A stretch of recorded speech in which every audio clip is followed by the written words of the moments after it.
중국 베이징의 칭화대학교와 청나라 시절의 정원인 이화원 등 베이징의 중심지를 운행하는 버스가 있습니다. 그런데 이 375번 버스에 아주 무시무시한 괴담이 있었다고 합니다. 1995년 11월 어느 늦은 밤, 이화원에서 신혼부부, 청년, 그리고 한 할머니가 375번 막차에 올랐습니다. 그리고 몇 정거장이 지났을까요? 청나라 시대 전통 옷을 입은 3명의 남자가 버스에 탑승했는데요. 전통 의상? 그리고 잠시 후 신혼부부들이 내렸고요. 얼마 뒤 네가 내 지갑 훔쳐갔지? 에? 저 아닌데요? 무슨 소리세요, 이 할머니가?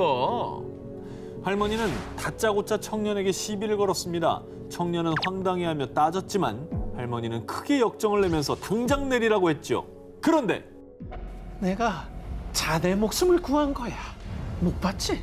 아까 그 3명 다리가 없는 귀신이었어. 버스 안에서 바람이 불자 세 남성의 옷이 펄럭였는데 그 순간 노인은 세 남성의 다리가 없이 공중에 떠 있는 걸 목격한 겁니다. 그래서 귀신임을 알아채고 청년이라도 데리고 내리려고 일부러 난동을 피웠던 거라고 했습니다. 그런데 정말 귀신들이었던 걸까요? 그날 밤 청년과 노인이 탔던 375번 버스가 갑자기 사라졌다는데요. 버스가 실종되고 이틀 뒤 사라진 375번 버스가 종점인 베이징 샹산에서 무려 100km나 떨어진 한 저수지에서 발견됐는데요. 진짜? 정말 안타깝게도 버스 안에 운전기사와 버스 안내원이 숨진 채 발견됐다고 합니다. 와. 그리고 정말 끔찍한 게 공안이 버스의 연료 탱크를 열어봤더니 그 안엔 사람의 피가 가득 채워져 있었다고 합니다. 아, 뭐야? 그 할머니 아니었으면 청년도 아마 같이 납치해가지고. 납치가 됐겠네요. 그럴 수 있는 거죠. 근데 왜 어. 저수지 안에 그 버스가 들어있지? 그게 완전 저승으로 가는 버스였나 보다. 그러니까 저승사소였나? 이게 바로 중국 4대 괴담 안에 들어갈 정도로 중국인들 사이에서 유명한 괴담이라고 합니다. 그래서 몇몇 용기 있는 누리꾼들은 괴담을 직접 체험해보기 위해 375번 막차에 탑승해보기도 했는데요. 네. 이상하게 도로 풍경이 평소와 다르게 음산해 보인다. 버스 안에서 이상한 기운이 느껴지는 기분이라는 후기를 올리기도 했습니다. 근데 궁금한 게 375번 버스 사고는 실제로 있었던 일인 겁니까? 정말 다행히도요. 375번 버스 실종 사고는 없었다고 합니다. 진짜 그래요? 괴담이었던 거죠. 어. 그리고 그 괴담의 근원을 확인해 보니 1998년경에 도시 전설을 소개하는 라디오 방송에서 한 에피소드가 와전된 걸로 확인됐다고 합니다. 이 수많은 중국인들의 퇴근길을 서늘하게 만든 375번 버스 괴담이었습니다. 존재하지만 존재하지 않는 이야기 19 7위 공개합니다. 일본 티슈 광고 괴담. 1985년 한 티슈 광고가 일본 열도를 발칵 뒤집어 놨습니다. 대체 어떤 광고인지 직접 확인해 보시죠. 흰 원피스를 입은 여성이 티슈를 뽑아서 일본 전통 도깨비 오니 분장을 한 꼬마에게 건네기도 하고 또 화면 밖으로 날려보내기도 하는 이 광고. 광고하는 거 맞아? 당시 일본에서는 이 광고를 이렇게 불렀습니다. 어떻게 해요? 저주받은 광고라고 말이죠. 아 그리고 사실 우리가 티슈 광고하면 공식이 있잖아요. 좀 밝은 분위기에. 그럼 되게 이미지도 굉장히 청량하고 깨끗한데 산뜻해야지. 저거는 극과 극이에요. 저 뒤에 배경 보세요. 어두침침하잖아요. 이 티슈 광고가 방송되자 수많은 루머가 일본을 뒤덮었는데요. 이 광고의 주인공이자 일본의 7, 80년대를 대표하는 청춘 스타 마스자카 게이코를 둘러싸고 게이코가 티슈 광고를 찍고 악령을 임신했대. 광고를 찍은 뒤 그녀가 도깨비 악령을 임신하게 돼 정신병원에 입원했고 이후 병원에서 목숨을 끊었다는 끔찍한 소문이 퍼졌고요. 헐. 이뿐만 아니라 도깨비 분장을 했던 꼬마는 3일간 이유 모를 악몽에 시달리다가 교통사고로 세상을 떠났고 또 한 카메라 감독은 사우나에서 기계 고장이 발생해 목숨을 잃었다는 소문도 돌았습니다. 헐. 게다가 이 괴소문이 횡행할 때쯤 이 광고를 본 시청자들 사이에서도 기이한 경험담들이 나왔는데요. 이 광고를 녹화해서 보면 붉은색 분장을 한 도깨비가 푸른색 도깨비로 바뀌어 있다. 또 광고를 반복해서 보면 배경음악을 부른 젊은 여성의 목소리가 할머니의 목소리로 들린다는 소문까지. 근데 왜 저런 저주가 시작이 된 거죠? 사람들이 이 광고 저주의 원흉으로 지목한 것이 있었으니 바로 광고 속의 배경음악이었습니다. 1983년 영국 뮤지션 제인이 부른 It's a Fine Day가 사실은 악마의 음악이라는 겁니다. 이 노래가 외국에서는 악마를 부르는 노래로 불리고 또한 기분 좋은 하루를 노래하는 가사와는 달리 그 속에 숨겨진 메시지는 끔찍하게도 한 명씩 저주하겠다라는 의미를 담고 있다고 합니다. 음악이 스산한 게 좀 문제인 것 같아 나는. 이게 좀 밝고 청량한 걸로 했으면 안 됐을까? 그러니까 예. 그런데 말입니다. 이 저주받은 광고에 대한 또 다른 반전. 이 모든 이야기들은 루머, 도시 괴담인 것이 밝혀졌다는 겁니다. 도시 괴담의 주인공이었던 마스 작가 게이코도 그리고 도깨비 꼬마, 제작진 모두 신변의 문제가 없었다고 합니다. 게다가 문제의 광고 음악 It's a Fine Day에 관한 괴담 역시 아무 근거 없는 루머였죠. 그러니까 아무래도 광고 느낌이 우리가 이전과 예상하는 거 너무 달랐기 때문에 무서운 괴담이 좀 만들어진 게 아닐까. It's going to be a 존재하지만 존재하지 않는 이야기 19, 6일 공개합니다. 죽음을 예견한 소녀의 저주. 각막 이식 수술을 받고 10년 만에 눈을 뜬 한 소녀. 그런데 소녀가 눈을 뜬 뒤 가장 먼저 본 것은 검은 그림자였는데요. 그리고 그 뒤부터 소녀가 검은 그림자를 보는 날엔 꼭 누군가 사망하는 사건이 발생. 어머. 급기야 소녀는 귀신을 보고 귀신의 괴롭힘에 시달리기까지 합니다. 이게 무슨 얘기네요. 공포스러운데요? 무섭죠? 자, 이 내용은 죽음을 목격하는 비운의 소녀를 다룬 영화 2002년에 개봉한 D.I.의 줄거리입니다. 이거 나 진짜 무서웠어. 이거 무서워. 깜짝이야. 자, 그런데 말입니다.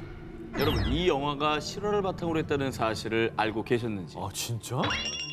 아니 그럼 이게 죽음을 본다는 게 실화라고요? 1989년 태국 북부 라곤이라는 마을에 링이라는 19살 소녀가 살고 있었습니다. 그런데 링은 어느 날 눈에 알 수 없는 통증을 느낀 뒤부터 정말 지옥 같은 삶을 살아야 했습니다. 어? 저기에 왜 하이힐이 버려져 있지? 어느 날 놀이터를 지나가던 중 피가 묻은 하이힐이 널브러져 있는 걸 보았는데 다음 날 실제로 그 놀이터에서 하이힐을 신은 한 여성이 살해되는 사건이 발생. 어머. 그리고 길에서 우연히 마주친 여성이 익사하는 환영을 받는데 실제로 그날 밤 마을에서 익사 사건이 발생했습니다.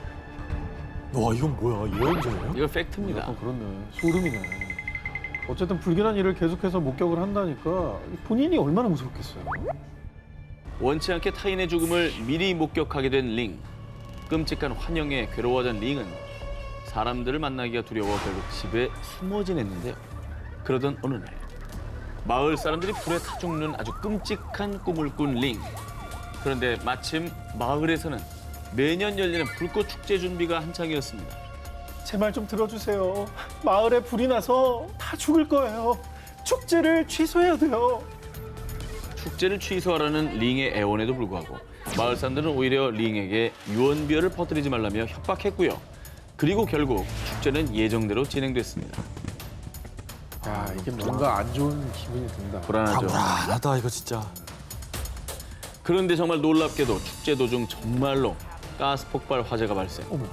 그래서 결국 마을 사람 300여 명이 사망하는 참사가 일어나고 말았습니다. 와, 진짜 예언이 맞았네요, 링에. 그렇죠. 조금이라도 귀를 기울였다면 어떻게 좀 예방해 볼 수도 있었을 텐데. 안타까운 게 어쨌든 예고한 사람이 있었는데도 이걸 막지 못했다는 거잖아요. 그렇죠. 자, 그런데 말입니다. 살아남은 마을 사람들은 이성을 잃고 광기가 폭발, 링을 죽이기 위해 링의 집에 난입하는 사태까지 벌어졌는데 그런데 링은 자신의 죽음도 미리 예견했던 걸까요? 마을 사람들이 도착했을 때 링은 이미 스스로 생을 마감한 뒤였다고 합니다. 그리고 링의 유언장에는요. 제 시신은 기증하겠습니다. 그런데 내 말을 믿지 않은 당신들을 저주할 거야. 다소 무서운 유언을 남기고 링의 눈은 다른 사람에게 기증됐다고 합니다. 그런데 전해지는 이야기에 따르면 이후 링의 눈을 이식받은 사람도 링처럼 환영을 목격해 귀신에 시달리다 끝내 스스로 목숨을 끊었다고 하는데요. 그럼 이게 억울하게 죽은 링의 저주인가요? 링의 저주가 담긴 죽음을 예견하는 눈. 어쩌면 지금도 누군가 링의 눈으로 죽음을 목격하고 있진 않을까요? 존재하지만 존재하지 않는 이야기 19, 5위를 공개합니다. 귀신 헬리콥터를 삽니다. 2016년 1월 한 온라인 커뮤니티에 삽니다. 귀신 헬리콥터 고가 매입이라는 다소 이해하기 어려운 문장과 휴대전화 번호가 적혀있는 홍보 스티커 사진이 올라왔었습니다. 네. 게시글에 따르면 지하철, 휴게소, 화장실 등에서 이 홍보 스티커가 발견됐다고 하는데 그런데 온라인에 이 광고 스티커가 올라오자 장기 매매 조직에서 쓰는 은어잖아. 장기 매매할 때 쓰는 말이 확실함. 누리꾼들 사이에서 귀신 헬리콥터가 장기 매매를 할 때 사용하는 은어라는 도시 괴담이 돌기 시작했는데요. 귀신 헬리콥터 중 귀신의 뜻은 귀하의 신장이고요. 어머. 무섭죠? 심장, 간, 각막, 췌장, 힘줄, 망막 이 장기별 영문의 첫 알파벳을 이으면 헬리콥터가 된다는 겁니다. 그러긴 하네. 오 진짜. 그런데 말입니다. 왜곡되고 과장된 거라 생각했던 귀신 헬리콥터 괴담이 말이죠. 실제로 일어나고 말았습니다. 2016년 3월 국내 한 언론 매체에서는요. 장기 매매 브로커가 SNS 등을 통해 장기를 팔려는 사람과 매수자를 구하고 있는데 이때 귀신 헬리콥터라는 은어를 사용하고 있다고 보도한 겁니다. 어머. 이건 뭐 그럼 이건 도시괴담이 아니라 그냥 있는 사건이네요. 팩트입니다. 와. 아니, 너무 무서운데요, 진짜. 영화 속 이야기만은 아니었던 불법 장기 매매. 호기심도 관심도 절대 가져선 안 됩니다. 존재하지만 존재하지 않는 이야기 19, 4위 공개합니다. 임상실험 아르바이트 괴담. 자, 2010년 한 아르바이트 구인 구직 사이트에 올라온 구인 공고가 누리꾼들 사이에서 엄청난 화제가 되었는데요. 5개월 동안의 급여가 무려 5천만 원. 그러니까 한 달에 1,000만 원이라는 어마어마한 급여를 받을 수 있다는 건데요. 와, 이게 아르바이트였습니다. 이렇게 많이 준다고요? 엄청 많이 주는 거죠, 저게. 뭐 일단 의심하게 돼요. 근데 뭐 어떤 일이길래 저렇게 주긴 줄까? S의과대학교의 고통 감내 능력 임상실험 지원자 모집 공고라고 하는데요. 아, 진짜 있었던 고통 거야. 감내 능력. 이름도 무섭다. 고통 감내 능력. 아, 얼마나 고통을 주려고 저런 얘기를 해. 자, S의과대학교에서 내건 조건은 건장한 체격의 25살 이상 남성을 찾고 있고 약 5개월 동안 이틀에 한 번씩 1에서 28단계의 고통을 느끼는 실험을 한다라고 합니다.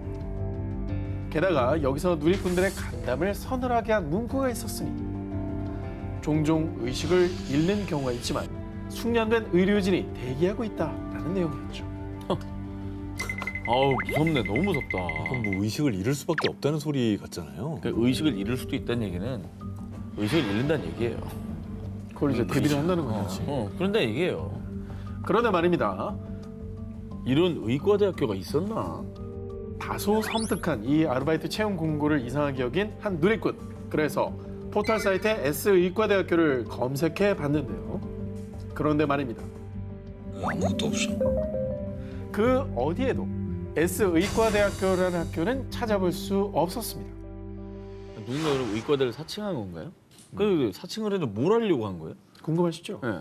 자, 이후에 이 아르바이트 채용 공고를 두고 누리꾼들은 일명 S의과대학교 괴담이라고 불렀고요. 저게 대학생들 모아서 원양어선에 팔아넘기고 그러는 거래. 아니야. 저 실험하러 가면 마루타처럼 실험당하다가 장기 적출당한대. 그래서 이 괴담의 의문을 품은 모 방송 프로그램에서 S의과대학교 존재 여부를 문의했는데요. 그러나 S의과대학교라는 학교는 어디에도 존재하지 않는다라는 답변을 받았다고 합니다. 와, 이거 진짜 무서운 거야. 대체 누가, 왜, 어떤 목적으로 불렸던 걸까요? 여름 특집 5탄 존재하지만 존재하지 않는 이야기 19, 1위 후보 헤드라인 공개해 주세요.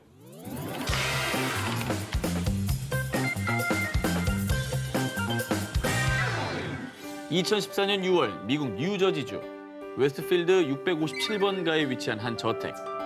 세 자녀와 함께 이곳으로 이사할 예정이었던 데릭 브로더스와 마리아 부부는 이 집에서 펼쳐질 행복한 미래를 꿈꾸고 있었습니다. 그런데 2년 뒤 제발 이 집 누가 좀 사주세요. 정말 미쳐버릴 것 같아요. 그 이유는 이 집을 둘러싼 정말 섬뜩한 괴담에 시달리고 있었기 때문인데요. 2년 전으로 돌아가 보겠습니다. 이사를 앞두고 리모델링을 위해 집을 찾은 브로더스 부부는요. 집에서 한 통의 편지를 발견했습니다. 보낸 이의 주소가 적히지 않은 의문의 편지는요. 우리 가문은 3대에 걸쳐 이 집을 지키고 있지요. 이전의 집은 자녀들이 성장하기엔 작아서 이사하는 건가요? 자신을 감시자라고 밝힌 이가 쓴 편지에는 무려 100년이 넘는 세월 동안 집을 지켜보고 있다고 하면서 마치 안부를 전하는 듯한 내용이 적혀 있었습니다. 그리고 약 2주 뒤 또다시 부부 앞으로 편지가 도착했는데요. 그런데 편지를 본 부부의 표정은 일그러집니다. 우드 가족에게 집을 넘겨받았군요. 이젠 브로더스 가족의 집이네요. 다락방은 누가 쓰죠? 2층 침실엔 누가 자나요? 오, 뭐야, 오싹한데? 감시자라는 이는 집안 구조를 다 알고 있을 뿐 아니라 전 집주인의 이름과 부부의 이름까지 알고 있던 겁니다. 뭐야, 이게. 이거를 직접 받았다고 하면 생각하면 진짜 소름 끼치죠. 자, 그리고 무엇보다 부부가 소름 끼친 건 657번가의 집에는 어린 피가 필요합니다. 뭐야? 피가 필요하다는 게 무슨 소리예요, 이게? 뭐야? 정말 깨름칙하게도 마치 자녀들을 노리는 듯한 메시지가 적혀 있었던 겁니다. 심지어 감시자는 자녀들이 태어난 순서와 별명까지 알고 있었고요. 어떻게 알아? 집안에도 혹시 감시 카메라를 달아서 서로 이렇게 부르는 호칭을 뭐 들었던 거 아닐까? 누군가 집을 감시하며 스토킹하고 있다는 사실에 결국 부부는 이사를 보류하고 경찰에 신고했습니다. 그런데 말이죠. 어느 날 집 앞에 차를 세워놓고 집을 보는 수상한 커플이 포착됐는데요. 그래서 경찰이 커플을 조사했는데 좀 의심스러웠던 점이 커플 중 남성이 즐기던 게임 캐릭터의 이름이 바로 감시자였다고 합니다. 오, 감시자라는 게 네, 흔하게 쓰일 만한 이름은 아니잖아요. 그 아이디로는 잘 안 쓰죠. 그러니까 그 특별히. 편지에도 감시자라고 돼 있었잖아요. 우연의 일치라고 보기에는 이거 법인 아닌가요 혹시? 하지만 유력한 용의자로 떠올랐던 커플은 우연의 일치라며 극구 부인. 그리고 한편 경찰들도 이들이 집을 스토킹한다는 증거와 동기를 입증할 수 없었죠. 답답한 마음에 브로더스 부부는 FBI 출신 사립 탐정까지 고용했지만 감시자의 정체는 오리무중이었습니다. 2017년 또다시 감시자로부터 편지가 도착. 자동차 사고일 수도 아마 화재일 수도 질병에 걸릴 수도 있습니다. 사랑하는 사람들이 갑자기 죽습니다. 아예 대놓고 부부에게 저주를 퍼붓기 시작했습니다. 이미 스토킹 괴담이 퍼져 한동안 집이 안 나가다가 2019년 드디어 집이 팔렸다고 합니다. 하지만 그때까지도 그 이후로도 누가 왜 무슨 이유로 집을 스토킹하고 편지를 보내는 건지 밝혀진 게 없다고 합니다. 2020년 4월 영국, 리버풀, 버밍엄, 멜링 등 영국 각지에 위치한 기지국과 통신탑 50여 곳이 방화되거나 파괴되는 등 테러를 당하는 사건이 발생했는데요. 이게 저 사실 이 기사 봤는데 정말 말도 안 되는데 뭔데? 정말 그걸 다 믿나 봐요. 뭔데요? 되게 황당하고 좀 그래요. 예, 황당함을 넘어서 저는 좀 약간 믿음이 안 가요. 이거 가짜 뉴스인 줄 알았어요. 뭔데요?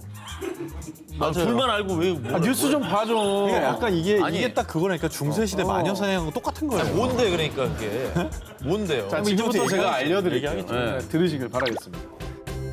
기지국과 송신탑이 테러를 당한 이유는 한 의사의 인터뷰 때문이었습니다. 올해 1월경 코로나19의 확산 초기 벨기에의 한 일간지에서 팩트 체크를 해본 것은 아니지만 5G가 코로나19 사태와 연관되어 있을 수 있다라는 한 의사의 인터뷰를 보도. 뭔 소리야? 이 인터뷰를 시작으로 영국, 벨기에 등 유럽에서 SNS를 중심으로 5세대 무선 네트워크 기술인 5G가 코로나19의 확산의 주범이라는 괴담이 퍼지기 시작한 겁니다. 저걸 누가 믿어? 자, 코로나19 바이러스가 5G 기지국에서 나오는 주파수를 타고 확산된다. 5G 기지국에서 발산되는 전파가 면역 체계를 악화시켜 코로나19를 빠르게 확산시킨다. 라며 괴담이 변형까지 되어 더욱 공포감을 조성해 나간 겁니다.